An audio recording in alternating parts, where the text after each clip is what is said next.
Где видео? Где? Мне другое показывает.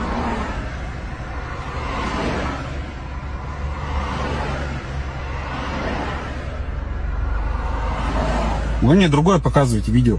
Пойдемте к старшему. Записала? Пойдемте к старшему. Пойдемте.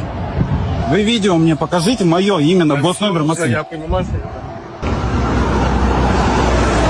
Все, моей машины, ничего. Он снимал, я же вам сказал, что это... Он мне показывает другое видео. Кирилл, покажи человеку Он видео. удалил его, и... Как я удалил его? У вас камера. Ты зачем ему камеру? Я вот так вот дал ему камеру посмотреть, он удалил ее. Ну что ты, он удалил? Да. Как удалил?